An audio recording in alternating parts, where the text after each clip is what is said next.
Good evening and welcome once again to the Marty Heiser Show. I am thrilled that you've chosen to join us. I love the fall, some beautiful crisp fall days, not a cloud in the sky. There's a little hint of coolness in the air. The trees are just beginning to turn. They haven't turned their golden browns and yellows just yet, but you're beginning to notice they aren't quite the vibrant greens anymore. I love fall in New England. That's why I love living here in Connecticut. One of the things, of course, it means that the Chicago Bears are playing football. And right now, you know this is live television because as we speak, up on the not-so-frozen tundra of Lambeau Field, the Chicago Bears will be taking it to the Green Bay Packers. And you, my vast viewing audience, will not miss a moment of this game in the sense that we will be bringing you constant updates. Isn't that right, Chloe? You will give us the scores of the game?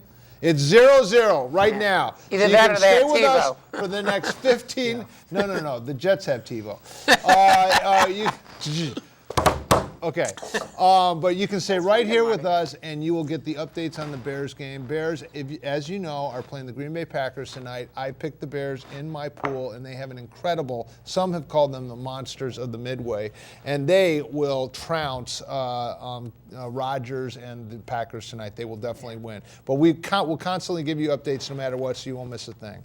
But on to more weighty stuff, because we've got quite the panel here this evening, who you'll get to in just a minute. But first, I have some thoughts. There are things that you hear when a microphone is left open that you're not supposed to hear.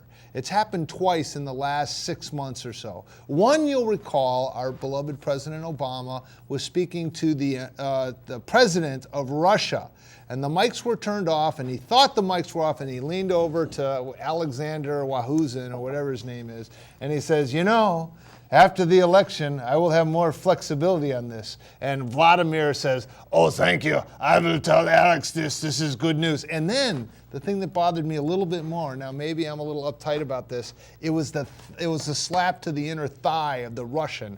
That really bugged me, and the president wasn't planning on having an open mic.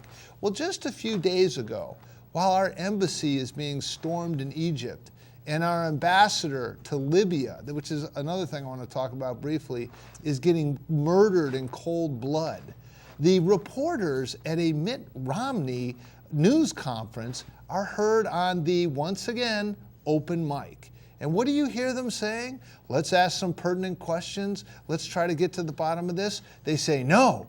You ask him why he asked that question, then I'll follow up with, oh yeah, wasn't that bad? And then you can say, wasn't the tone of that question wrong? And then I'll say, yeah.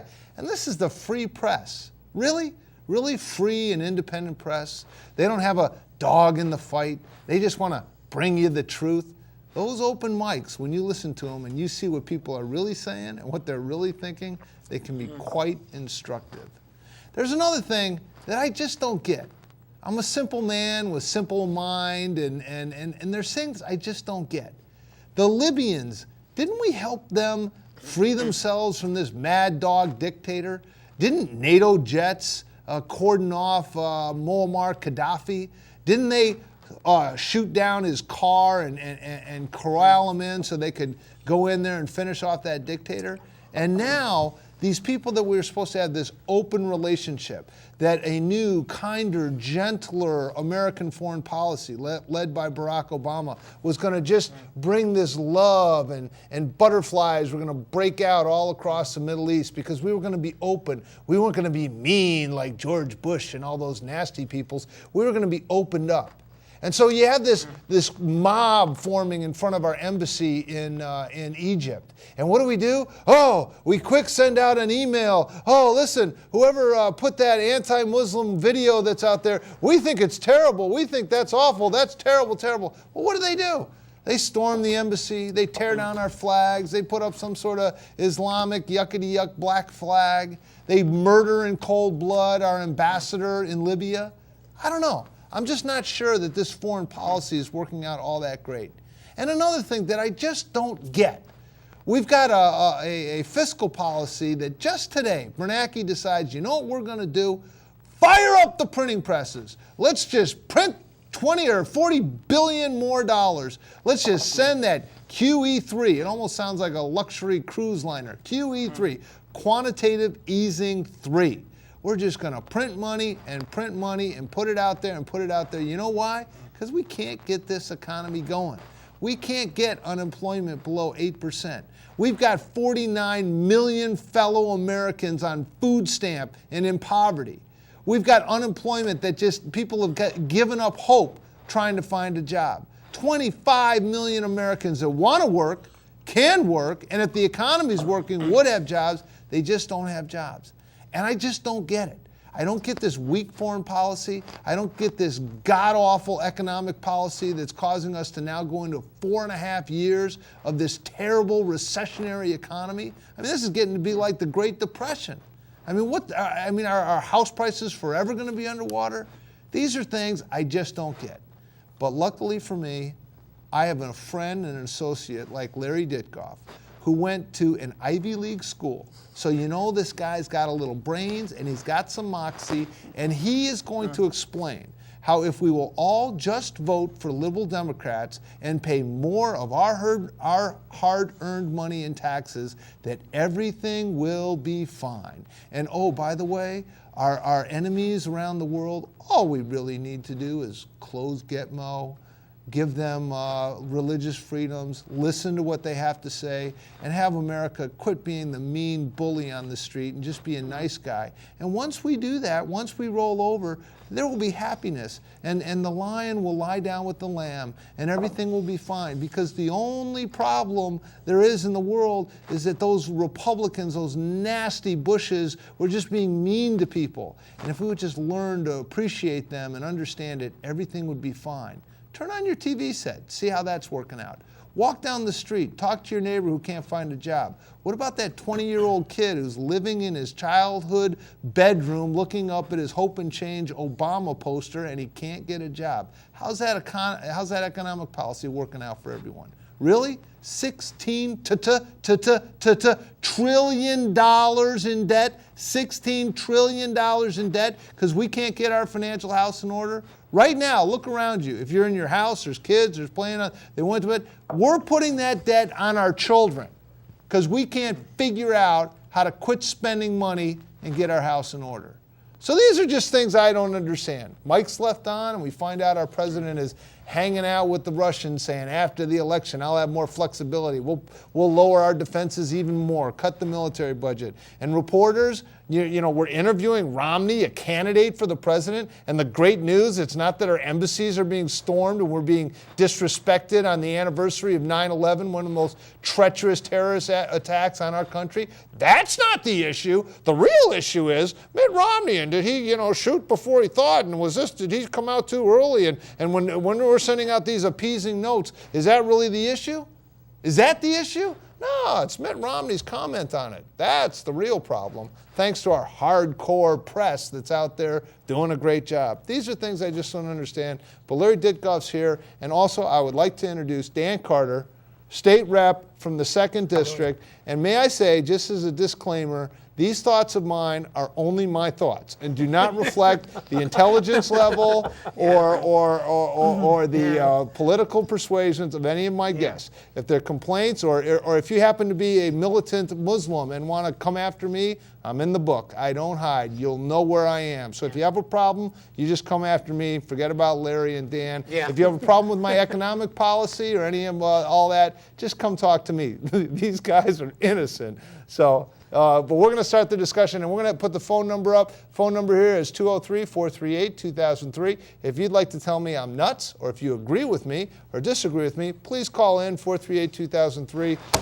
Dan, where am I wrong on all this? Well, I'm just so happy you put the disclaimer because I have to start looking under my car. Yeah. No, I mean, you say something bad about someone's religion, all of a sudden they take it as a pretext to, storm your embassy. And I think it's a bunch of hogwash. I absolutely do. Well, you know what's interesting to me is you're echoing the sentiment of what I hear every day out in the district when I'm walking around talking to people about what's going on. There's a frustration level that's still very alive. And it's kind of like what you said. It's a bunch of different issues all lining up in a row. And the lack of common sense is what people complain about to me. They think that these folks have just lost it with some of the things going on. Where do you want to begin? Well, I mean, why don't we begin? Begin with Larry? We're going to bring in Larry Ditkoff, and Larry Yeah. wants to talk a little bit about. Well, let's talk. Well, what I really want to talk about, Marty, is your monologue to start the show. Go right ahead. Okay. And first, Marty, it's good as always to be back on the show. Thank you Always a so much pleasure. for coming in. Yep. I'm missing the NFL just for you, Marty. I know. And Well, to- you can to have a TiVo it, discourse. although TiVo is the second-string quarterback for the Jets, but you can also record the show. Yeah, 48 But, points all on right, Sunday. all right. But Cleo, anyway, any let me- update on the score? Still 0-0? She's giving us a 0-0. Okay. So you're First, missing nothing. you mentioned a couple of things. You talked about printing money to get out of an economic morass. You talked about our embassy in Libya. And in the Middle East, including Egypt as well. So let me start with the embassies. You made the point that that the president has tried to become beloved throughout the Arab world, and he's a little soft. And then you look at this, and then you look at his policies, and then you look at what happens over there, and you say, well, obviously he's done a bad job, or America is no longer respected. I also want to get to Mitt Romney's comments. A couple of things. One, that the attack on the embassy was done on September 11th was not a coincidence. This film. By the way, I watched it on YouTube today. It's it's a parody. It's not the most, I guess you want to call it, Muslim-friendly thing you've ever seen.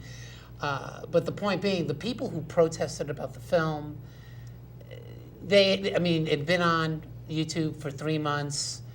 The rabble-rousers who there are out there got people to, all of a sudden take to the streets. This is terrible. This is horrible.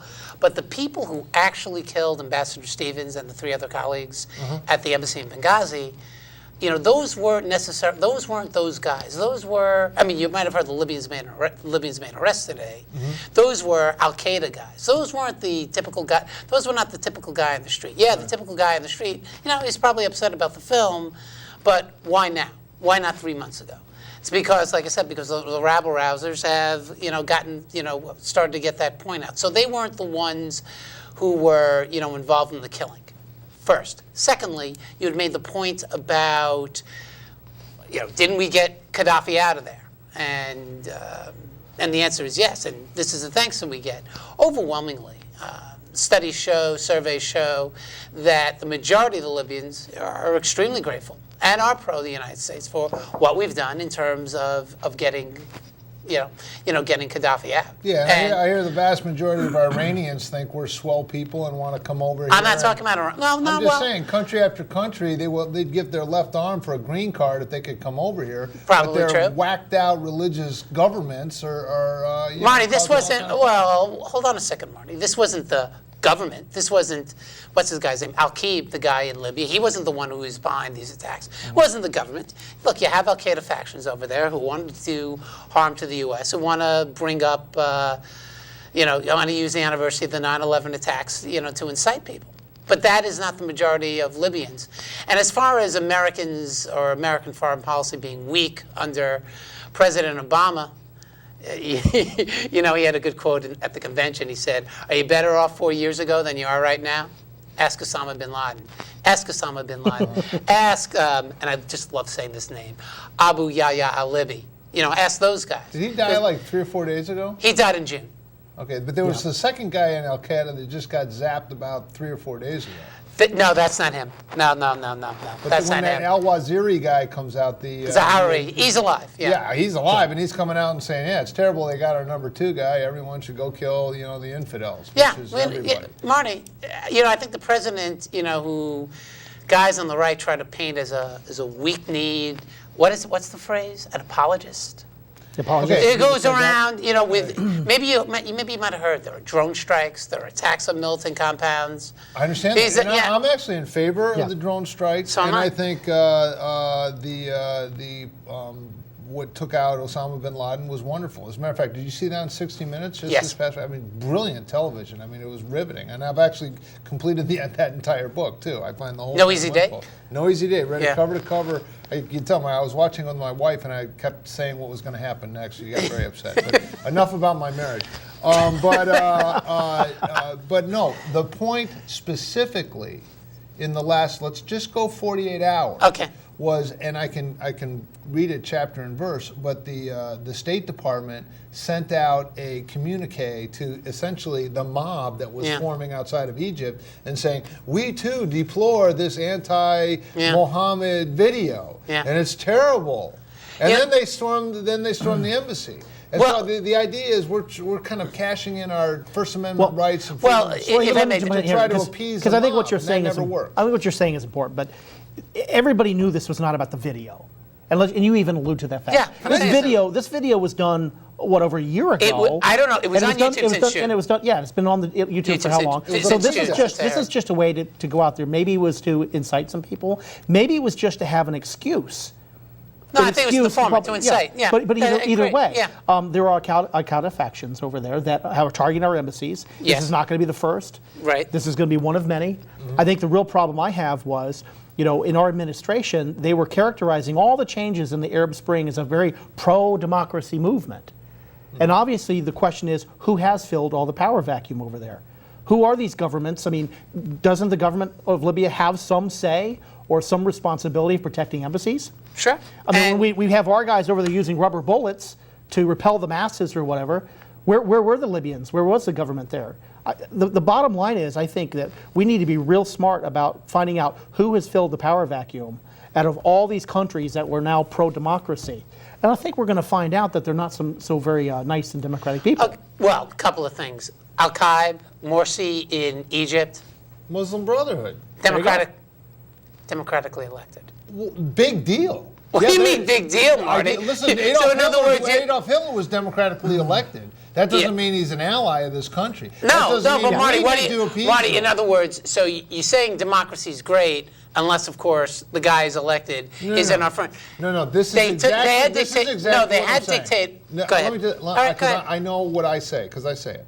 What I'm saying is that, democracy is fine, and that's fine. But if a country is going to elect the Muslim Brotherhood, and they're going to go into a foreign policy that is not in America's best interest, the last thing I'm going to do is try to appease them. The last thing I'm going to do is give them $1.5 billion in aid, and I will take that and move elsewhere. Perfect example is Iran. We had a Shah that was in there, and he was a dictatorial, and he was our guy, and he's out, and you have the Ayatollah Khomeini come in there, and what they did to that country, raping innocent women, killing people. People were... You're talking about Khomeini? Or you talking about the Shah? No, I'm talking about, the Shah was no, wonderful guy either. No, he wasn't. He wasn't. But what came in afterwards with Ayatollah Khomeini, and what you're seeing right now unfolding in Egypt is the exact same thing. But what Ayatollah Khomeini did and the Republican Guard and everything else is oppressive beyond belief. What they did as far as torturing and murdering people, if you had a woman on the street that didn't have the right, burqa or... I know what they did. So they'd take them off and rape them and kill them. And I'm telling you, I'm just reading a book on this right now, and that's what's going on. So my point is, the Ayatollah would say, well, our party was elected, and we're gonna go start a... They weren't elected. No, but of course, all these guys eventually had these elections. No, I'm not talking about sham elections. Morsi, I forget the guy he ran against. He ran against the army guy, Tantawi, and he won.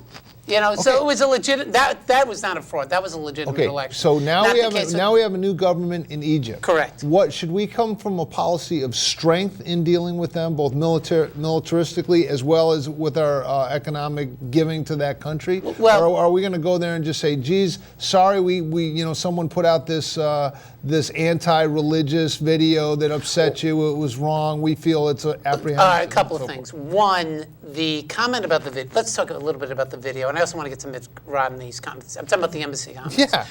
Apparently, those were made prior. Because you progressives seem to think this whole issue unfolding in the Middle East, the biggest issue is what goddamn Mitt Romney had to say about it. Not that our embassies are being stored as ambassadors. No, Marty. Well, it's what it says about Mitt Romney. There are two separate issues. There's what went on in the Middle East, and then there's the presidential race. And what does it say about a guy like Mitt Romney who uses a situation like this to say, instead of saying, well, we only have one president right now, we had our personnel in foreign countries attacked and killed, and it's the president's responsibility to deal with it, as opposed to, as Barack Obama said, shoot first and aim later.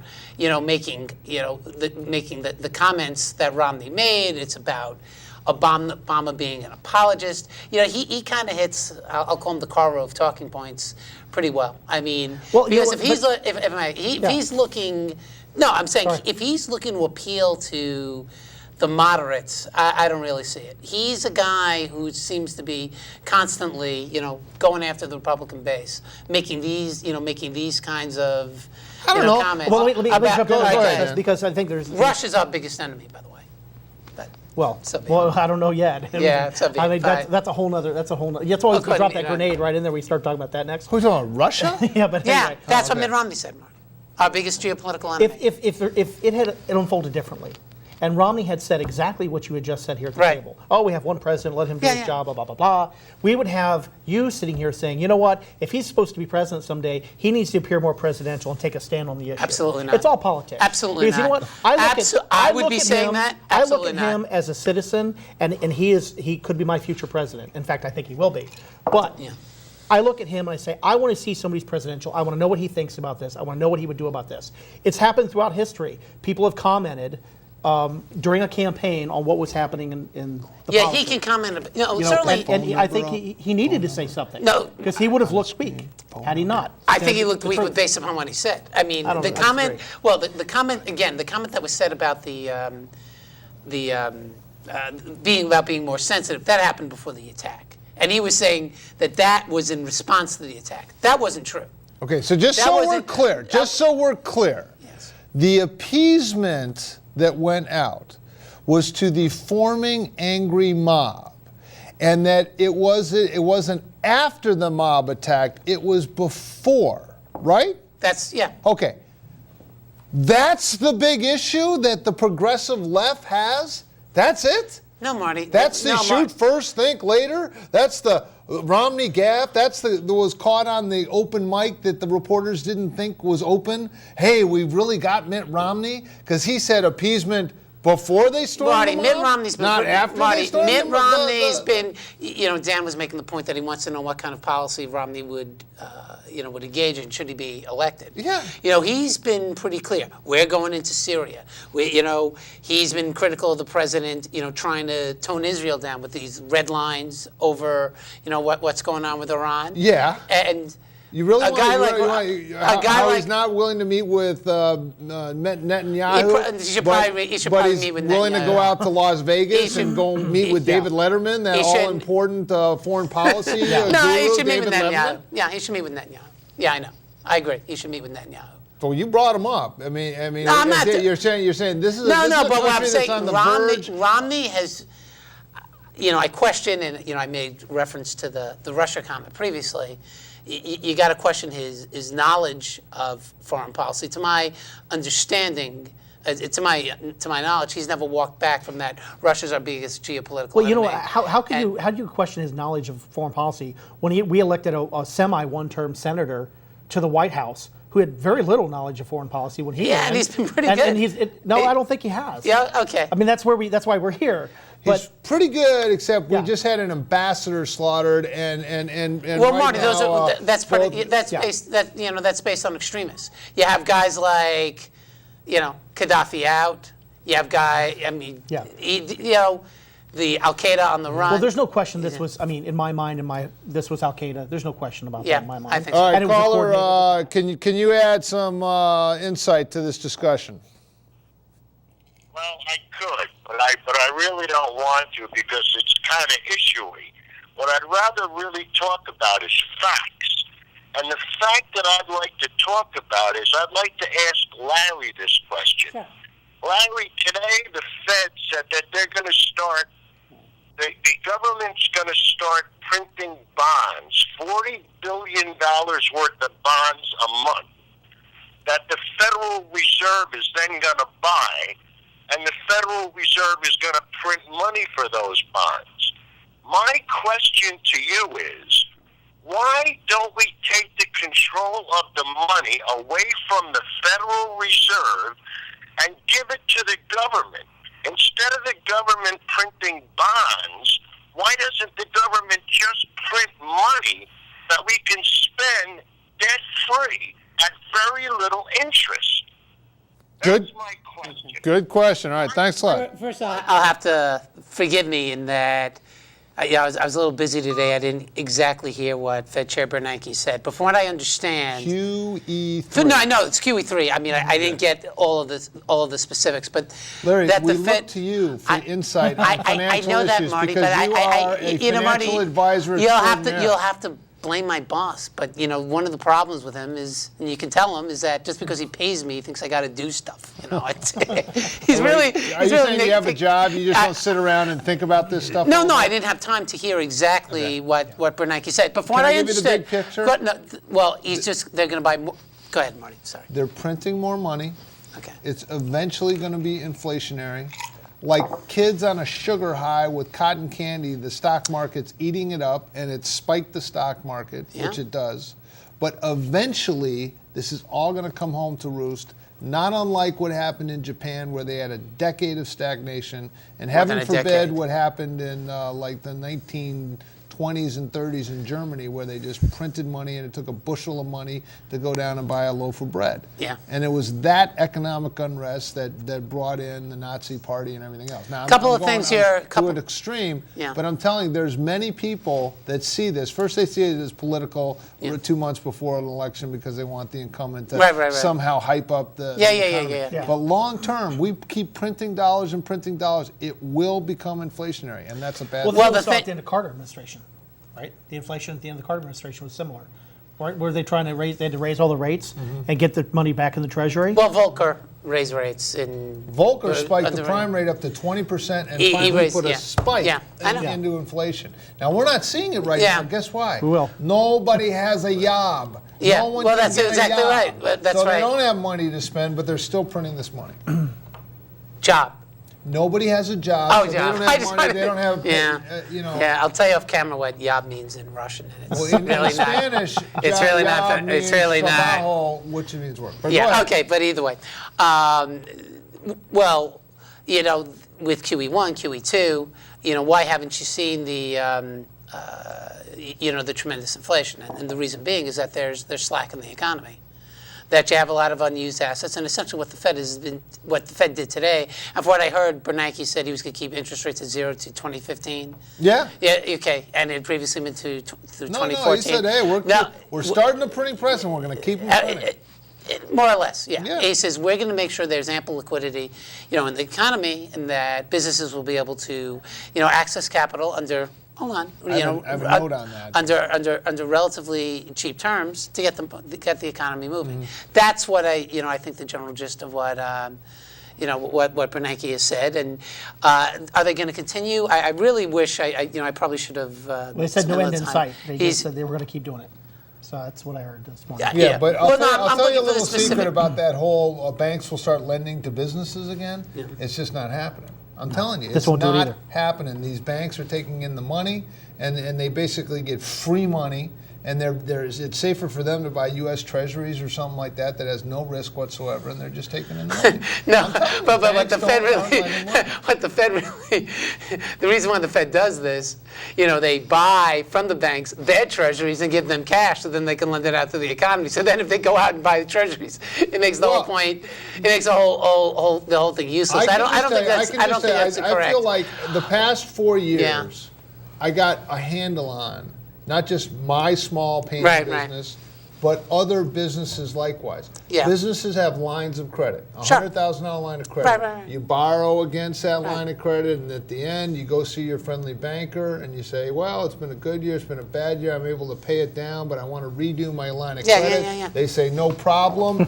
Here, let's do another line of credit, and hey, you playing in my golf outing. That's how it worked for like 20 years. Now all of a sudden, all these banks are calling in these lines of credit. You see all those empty storefronts?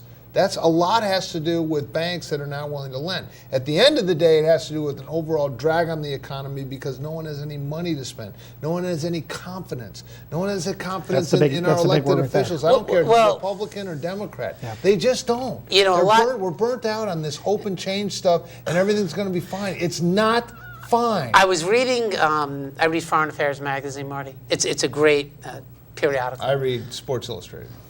I read that too. Okay. But one of the things they were pointing, one of the things they were pointing out, and if you like, I can copy the article and scan it to you, Dan, as well, is the remarkable clarity in the U.S. tax structure. Before you jump all over me, what that means is that taxes, and I'm not talking about just income taxes, if you take state and local taxes, property, sales tax, the whole kit and caboodle, and as a percentage of GDP, it's been constant since the 50s. It's something around 25% of gross domestic product. The point I'm trying to make here is that there is some clarity in terms of what's going to be going forward in the future. So the idea is, You think if you there's clarity in the tax? no, you see, I knew you. The tax code's very complicated, but in the end, there's no question about it. There's no. It's from just I can tell you that just from doing my own return. But the point I'm trying to make is that you hear a lot of times that with small businesses, the reason why they don't borrow is because they don't have clarity. You hear that quite often. Yes. Is that on the tax structure and and the like, it has been remarkably constant. I didn't realize this myself until I read this article. According to the OECD, for 50 or 60 years, marginal rates change and the like, but there are also deductions change. But on the whole, we actually, things have been remarkably consistent. So the idea that the Fed, and what the Fed is trying to do is that given if you have some sort of clarity in tax structure, and given that that there's slack in the economy, and given that there's suppressed demand, as you're making the point, that people have relatively little discretionary income right now, Yes. also known as money, that this is a way to get the economy moving. Okay, And so if it you was think it's such a good if idea? it was such, well, if it were a terrible idea, the stock market's been under tremendous run.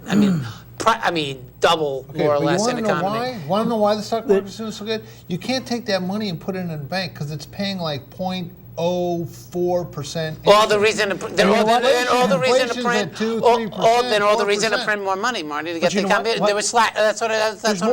There's more to our economy than the stock market. Yeah. Everybody wants to look just at the stock market. All I know is No. in Connecticut, people make about $4,000 less a year, and we've raised taxes on them like crazy over the last 2 years. Yeah, That's about what it is. Let's bring this to Let's bring something well, that let's just bring it state to level. not even the state level. Let's just bring it to somebody's pocketbook Okay, let's who bring it lives to in Main Bethel or Street. Danbury. Okay, go ahead. Because I think there's a real feeling out there that we have a lot of people up there who we think are the smartest in the world, economists who are running the show and messing with it, that I think we've forgotten common sense. The average business person out there, they're worried about borrowing money. They're worried about it because, number one, they're not making money to pay it back, so they're scared. They hear that the country's in debt to $16 trillion. They're scared. They're in a position right now where it's very difficult for them to have any confidence to move forward whatsoever and start a new business. Now, there are some who are braving it. We get businesses opening. In Bethel, we've had a couple of businesses expand with some of the help from the state. Big win with a jobs bill. But at the end of the day, unless people have more money in their And pocket. they did build that, by the way. Yeah. Oh yeah. Yeah. Yeah. And that was a good bill. That was a good Yeah. bill last year. You laugh but- about that, but I'm telling you, Yeah. I've seen the interview. I know he's talking about bridge and roses and everything like Yeah. that. It's all just a big misunderstanding. We're talking about the busway from hell. It's all just a big misunderstanding Marty, exploited by those dastardly Republicans, right? Marty, to say, no, it wasn't a misunderstanding. The president was clear. To take things out of context the way these guys do, say that they had a whole night of the convention devoted to it is, kind of ridiculous. It would be like? It'd be like if Obama had a whole night of the convention devoted to, I don't care about the poor, Mitt Romney, because that's something that he said. It's Well, taking that's out things of context, but yeah. Out of context. Yeah, totally out of context. Out of context. Yeah. All right. And The reason, you want to know why that comment by the president where he said, if you got a business, you didn't build that. Yeah. I'm just telling you I know what he exactly said. what he said. I know. First of all, if Well, you, that's the whole thing about context. Let's forget He was about that you didn't build the thing, okay? Yeah.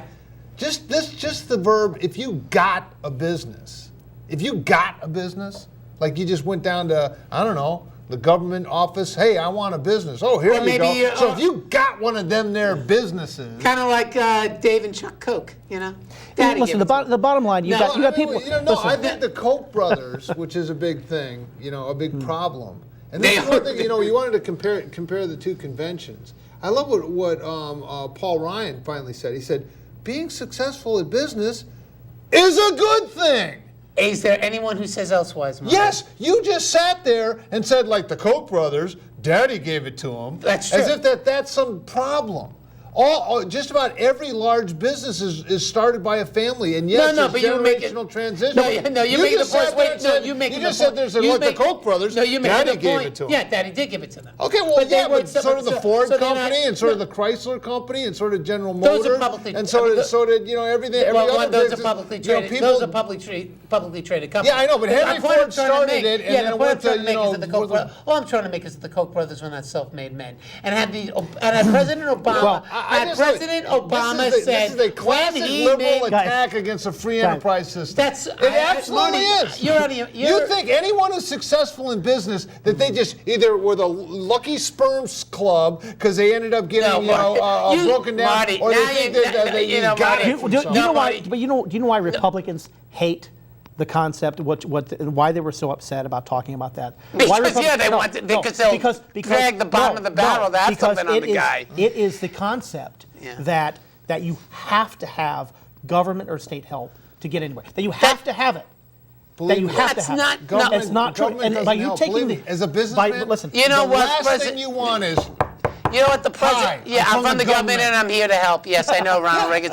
Marty, Well, you know, do you agree with talk that about statement or you not? talk about guys taking things out of context. You think about guys going a little bit off the reservation. Had Barack Obama said, and it's, if you had a teacher who, you had a little help and you had the roads and highways and you use those to ship your goods, and if you have a business, if he says, and you didn't build that road, then it would have been a non-issue. All this comes down to is a pronoun. What does that mean? The What fact is that is- we're arguing about the way they say it, and we're not, and Hold we're on being one deflected second. to talking about the issues. And the caller. very fact that- Have you? Do you own a business, caller? Yes, I own a business. Did you get that business from some government entity, or did you build that business, or was there a bureaucrat at your house when your alarm clock goes off at 5:30 in the morning because you get up and go to work? Is there some bureaucrat there helping you to meet payroll? No, I became successful despite all the obstacles that government put in front of me. You want to. I mean, you talk about the I'm sorry. progressive point of view and the conservative point of view. That's it in a nutshell. Your reaction to independent businessmen being successful is know what you- derisive. You say, "Oh, the Koch brothers, you didn't build that," and by golly, we got to tax you guys more Marty, because you're the problem. You? Marty, can I ask a question to Mr. Ditkoff? Yes. Absolutely. Go right ahead. Why is it he and all of his liberal friends always demonize any conservative, successful business people? But if you bring up George Soros or any of these other charlatans, they won't even talk about them. In fact, George Soros does more, I think, to hurt this country. He's a manipulator. He's a Nazi sympathizer. But Mr. Ditkoff and his group, they don't think anything of George Soros and his billions of dollars that he's pouring into super PACs and everything else, MoveOn.org and Michael Moore and all these groups and all their friends in Hollywood. They never talk about them, the elitists. Who is more of an elitist? Who is more of a charlatan? They won't talk about that. Now, let me just, in a nutshell, and I'll let Larry answer, but I'll tell you exactly what it is. And here it is in a nutshell. The liberal perspective is they care more. They are compassionate. Ergo, anything they do because they're helping people makes everything fine, whether it's George Soros or anything else. Anything that's done to make sure that progressive liberals stay in office is okay because they care, and the other side are dirty, dastardly guys that don't care. That's it in a nutshell. I'm telling you, that's exactly the mantra that goes around in their head. Trust me on this. But hold on, we have a progressive right here, and he'll answer the call. Thanks for the call. Go Thank right you for ahead. the first caller. Yes, thank Thank you. you. Thank you for the call. You can criticize George Soros. that's fine by me. But Hey, thanks for that. I appreciate yeah, it. but what you're welcome. But to say that because I criticize the Koch brothers, ergo I am criticizing all business people is really a stretch. I didn't say. I made a comment about the Koch brothers. I know what was his name, Rich, who was on your show a couple of weeks ago. Had the thing on about had the film on about those guys. The knock that I have against them, and a lot of people have against them, not I guess Dave, who called them, and I quote, the greatest living Americans. That they've taken their money, and I don't begrudge them I don't begrudge them their money, but what I do, begrudge them is that they've spent a lot of their money, making things difficult for a lot of people who are in the middle class. How? Let's talk about their support through ALEC of voter support for voter suppression drives. Whoa. And they Specifically, what's your voter suppression? Which one? ID cards? Are you talking about? Yeah, Are you talking well, I'm about talking about- That's a good one for Connecticut, that's baby, 'cause not- we just had that happen here. No, you want to talk about ID? You're talking about the Black Panther Party with those guys. I with the know clubs. it's No, no, offensive. no, I know what you're talking You're about. I know the poll Black booth? Panther guy. No, I that, know I'm sorry, that's not voter suppression. But asking someone to show an ID when they vote no, is. Marty. I would- I I'm wanna know not. what- I'm not. yeah. I'm not. Larry, I Larry, know the story with the Black Larry, Panther. this is so how it's this Philadelphia. works. But I wanna know- Hold on. I just wanna know how Hold on. When I'm saying something, you got to let me finish, and then you say something. Okay. Okay, that's how it works. Will you finish? I will finish now. Okay. I'll just keep looking back I'm and not, Marty. I don't. I saw the thing with the Black Panthers, and I don't defend that. But we're talking That's about not voter suppression because that was we're not talk- pursued. I thought after Sorry, you say go ahead. something, then I say something, and then when I'm done, then you say I'm something. still working on that. You're right. Okay. What I'm talking about. Hold on. I got to say something. Because I got to make sure I say something. Please. It's still 0-0. Oh, the Bears still 0-0? Is it? Oh, Green no, Bay 10, Bears 10-0. nothing. Oh, for Is the that- love is that- of Pete. Wow. Okay. How can there be a loving, all-powerful God and Okay. that happens? Now you guys can All get right, back sorry, to go it. ahead. Now I lost. Oh, what I'm The talking Black about. Panthers, no. the club, not what voter I'm suppression. You're What explaining that. I'm talking about, Marty. Yes, that wasn't right. That was at a couple of polling places in Philadelphia, I believe. So was What it I said- pursued by the Attorney General? Oh, Eric Marty, Holder? Marty. I'll answer it. No, it wasn't. I don't want to. That's not. I'm talking about taking hundreds of thousands of people, estimated 900,000 in Pennsylvania. I believe there's a ruling today. It was in Pennsylvania. It was in Ohio on the ID rules. It was. In Pennsylvania. It was Pennsylvania. It wasn't a ruling. It was adjudicated in front of the Supreme Court of Pennsylvania. What's The adjudication and ACLU on ruling? one side. There wasn't a ruling. There wasn't a ruling. You I said don't it was think. adjudicated. I saw on television guys standing in front of the Supreme Court of Okay. Pennsylvania Yeah. saying, "Oh my gosh, it's terrible you're making them do that. Your Honor, it's not terrible. Anyone can get free ID cards." That was the argument. Oh, but it hasn't been. So it wasn't Decided. adjudicated. Okay. Yes. Okay, now I got you. Okay. It's a solution in search of a problem. How many prosecutions have there been for voter fraud? Yeah, one or two. And you guys always Yeah. say that. Yeah. Because prosecuting this thing is so difficult. can't But I'll catch tell 'em. you what isn't difficult, because they did it with a hidden camera. They had someone go into Eric Holder. That's the Attorney General that doesn't prosecute, the Black Panthers with clubs in front of a polling booth, but they think this other stuff is voter suppression. And they went in with a hidden camera to Eric Holder's place where he votes. Okay. And he said, "Hello, I'm Eric Holder. But you know what? I don't have any ID. I can go back to my car and get ID, but you know what the guy at the table said? What? The guy at the table said, "No, you don't have to do that. You don't need any ID. As long as you say you're Eric Holder, go right ahead and vote." And you know what the guy did? He didn't vote because that would be breaking the law. But it was pretty incisive and pretty interesting to see that not only the Attorney General of the United States could go in there and be impersonated. So, the person probably didn't know Holder was the Attorney General. Be that as it may, Point exactly. You take okay, no, but Ergo, you're making the NID. No, but so you take one guy does one thing, and you draw a conclusion that that this is the way to go. The truth of the matter is, Marty. There are 53,000 dead people on the voter rolls in The truth Florida of the alone, matter is, including Mickey Mouse that and on Daffy the- Duck. yeah, well. I guess they should vote too. Is Well, that as racism long as if the- you discriminate well- against Daffy Duck? No, well, I was more. I wasn't really into either of those cartoons. go But ahead. the issue, Marty, is to what would be the practical impact of this type of legislation. Certain people, for whatever reason, who have voted for years, for decades, wouldn't be able to vote. And predominantly, the cases where people don't have a driver's license, or people who don't have cars, or people who live in inner cities, more likely to be Democrats. That's why they're doing it. Why did Ohio decide to limit, let me finish. Yeah. Why did Ohio decide to limit the early voting period? Do you know why?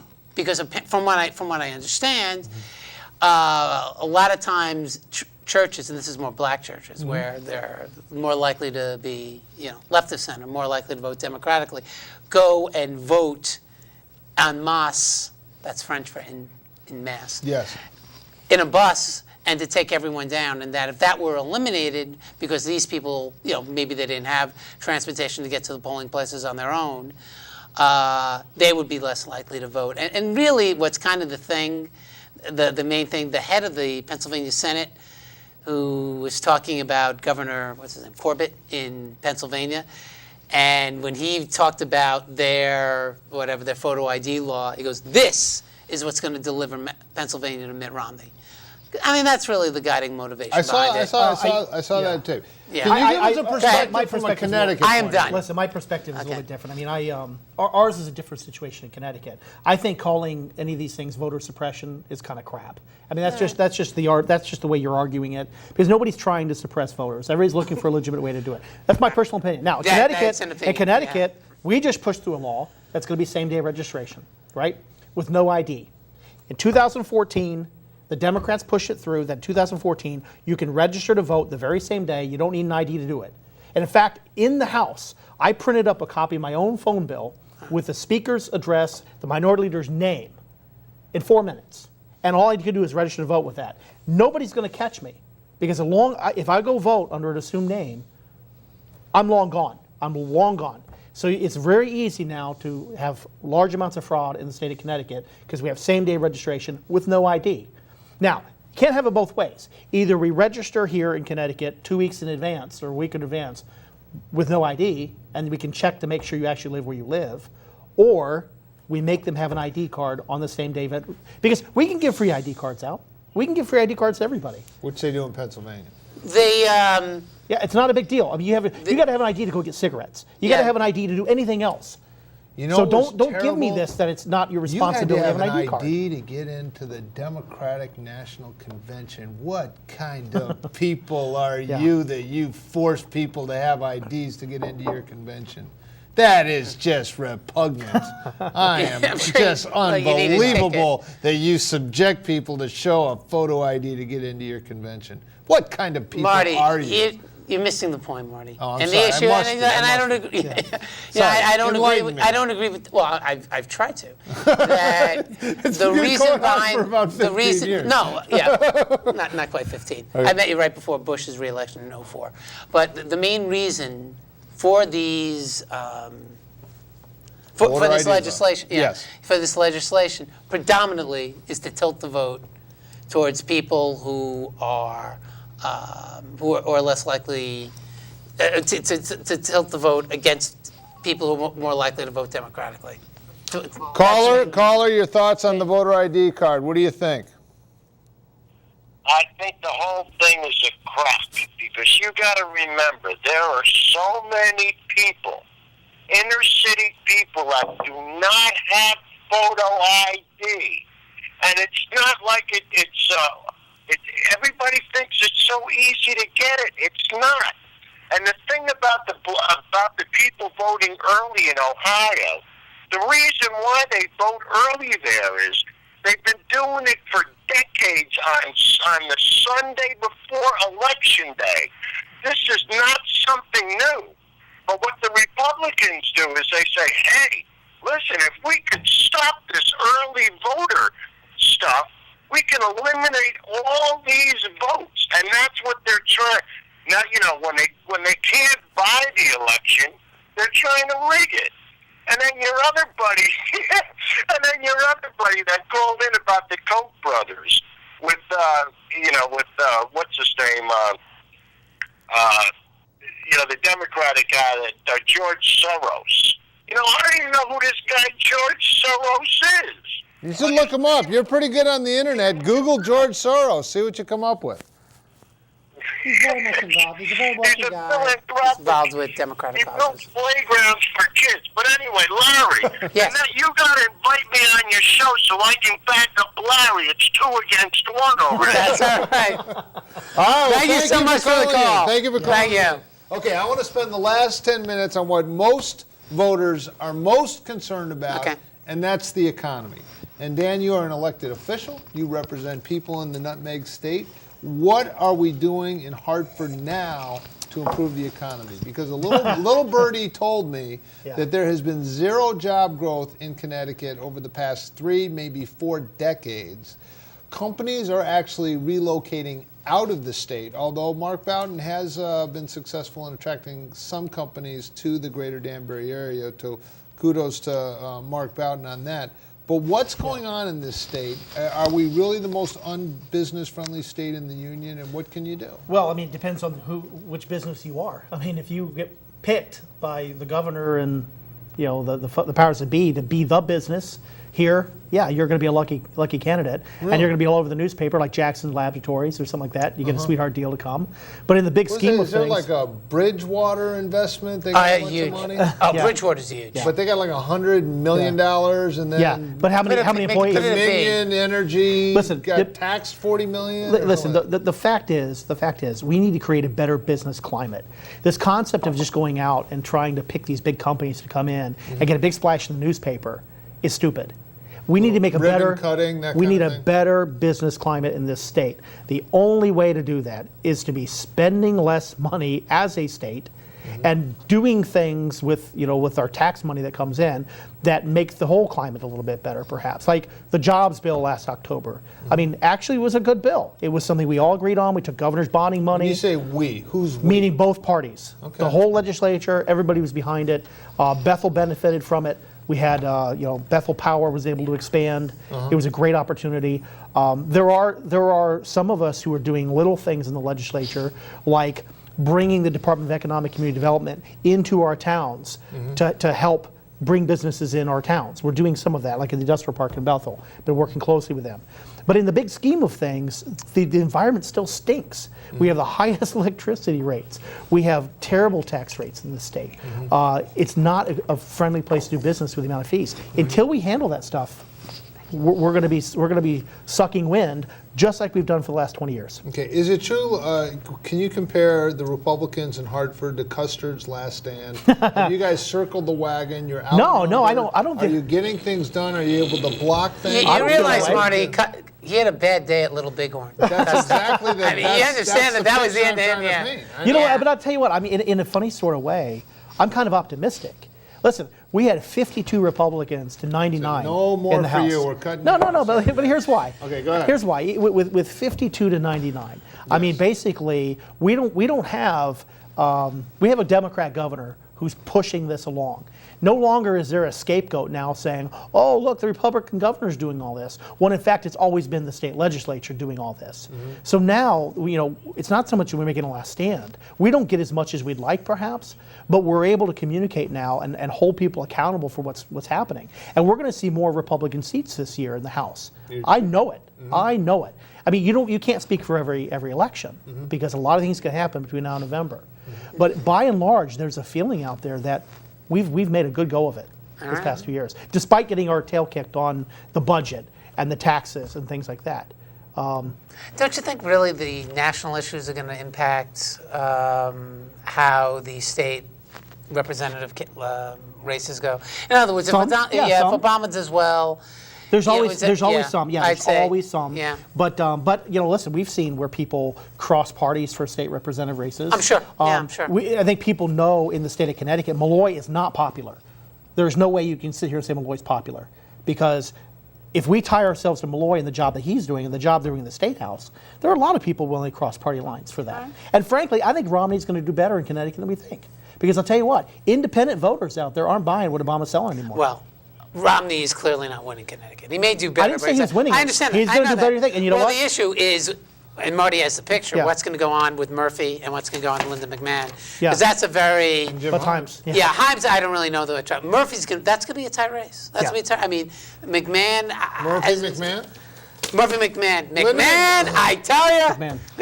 Linda McMahon has been on this show, and we're Yeah. still putting out feelers to Chris Murphy. We'd like to have you come in. Yeah. We'd love to have you come in. Linda McMahon's been in. She's leading in the polls. We want you to come in. Lightning says- round, 30 seconds. Give us 3 reasons why we should vote for President Obama.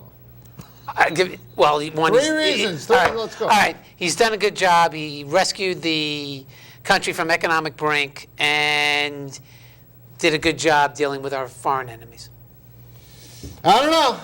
Not too convincing to me. I think it's time for a change, and Newsweek magazine agrees with me. That's because Niall Ferguson, Marty. Hit the road, bro. Marty, that's Niall Ferguson, who's a well-known right-wing guy. One of their, Yeah. when one of them. Niall Ferguson, Marty. When someone in the liberal media has an independent idea, they just hate He it. w- It drives them nuts. Look Marty. at him. Look, Marty. his pulse rate, and his neck goes up. His little Marty, that's veins in not his true. eye. No, It's but true, Marty, really bad. it's selective. but It's so like what? Rush Limbaugh saying, "I don't like the president." Well, there so you what? go. Ladies and gentlemen, thank you so he's the much. guy- So he's the no, right no, man. so no, The but he Bears makes are it- losing 10 No, to but he nothing. makes it sound like the conversation is some continuing. sort of. I just want you to Okay. thank you for joining us Thank this you. evening on the Marty Heiser Show. We're going to be back here next week, same time. We come to you absolutely free.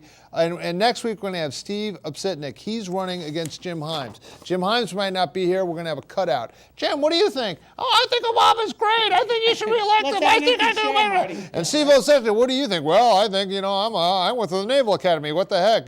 Let me be in there, and we'll get this economy going. No, you won't. I'm sure you won't. We love President. Hope and change. Hope and change. Hope and change. Everything's fine. We hate the Tea Party. They're crazy. I think the Tea Party's actually pretty good. It would be much better, Jim Himes, if you come in, talk to us. We'll be nice to you. Don't worry. We won't bring up Goldman Sachs. We know you went there. We worked. We won't bring it up. No one will know you worked at Goldman Sachs. Come on in. And by the way, if you know Chris Murphy, if you've seen this man, tell him that they're mocking him on television. You need to come in here and set the record straight, because a woman who's made millions of dollars with fat men in tights running around fighting each other, and it isn't a real fight. Did you know that? Those fights are staged. No. It's true. You heard it here first on the Marty Heiser Show, where you always get the truth. All kidding aside, Steve Upsitnik will be here next week, right here. I want to thank my guests, Dan Carter and Larry Ditkoff, and we will see you next week on the Marty Heiser. Thanks so much for joining us. Thanks Good for night. having me, Marty. You bet.